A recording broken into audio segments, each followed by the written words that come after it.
It's 30th January today, 2020, and we are here in English Literature class here at Readers Academy of English Language and English Literature behind Girls Degree College near Advocate Kalpana Devi House, Larkana.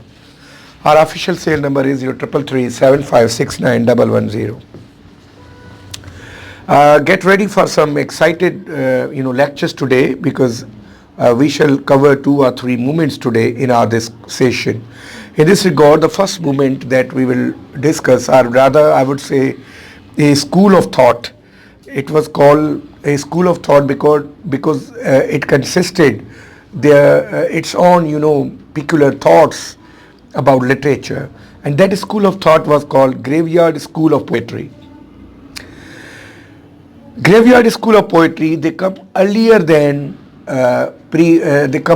the romantic poets and later than the classical poets. So they are in between. Hence I chose this school of thought to share about it with you people. So they are also called the forerunners of romantic melancholy. Now let me define you the term Graveyard School of Poetry.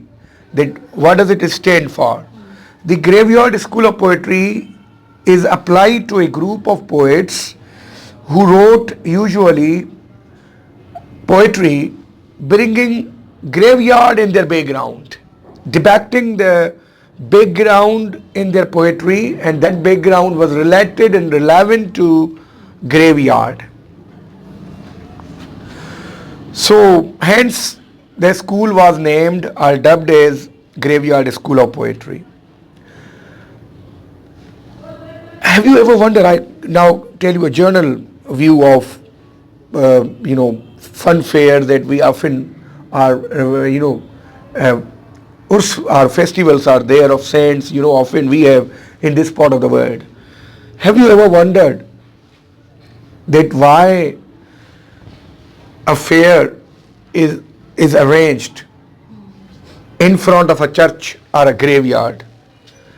The reason is to make people realize their mortality, to make people feel that human life is mortal, human life is short, all these joys, all these beauties, all these colors are fleeting in nature, all have to perish one day. Hence fun fairs are arranged and annual festivals are held at the shrines of renowned personalities. Graveyard School of Poetry was so called to remind people their mortality. That man is a mortal creature, a mortal being. Death is inevitable. The difference between God and man is man cannot have a control over his end. Man cannot ascertain about his end. So what are the characteristics, what are the features of Graveyard School of Poets, whom I will disclose later in this class? Number first, graveyard was in their setting. They portrayed graveyard scenes in their poetry to show that they belong to this school of thought. Second, they were often engrossed with the thought of mortality of human life. Come what may, one day or today or tomorrow, human life has to come to an end.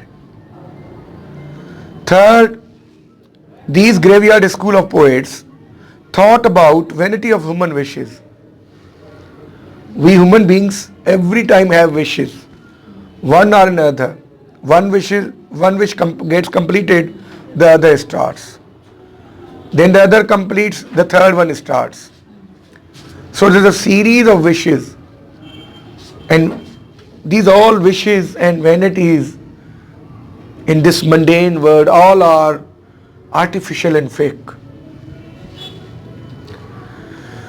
Fourth,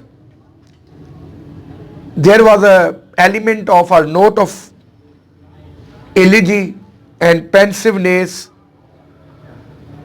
and profound gloom and grief in their poetry depicted. Grief, gloom pervades in the poetry of these graveyard school of poets. Fifth, if human life is inevitable, means if in human life death is inevitable and man has to die one day, and all these colors are for a brief period or a span of time, then what to do? How to console ourselves with this bitter truth of life? These graveyard school of poets pen down verses, poetry, to avoid the inevitability of death too. They thought that a poem is a safety, is some sort of a guarantee to escape from agonies of human life. Hence they, through penning down verses, they ran away from the grim realities of life. And fifth, they were often driven by pensive mood. They were upset. They remained upset. They remained meditative. They wondered how to prolong human life.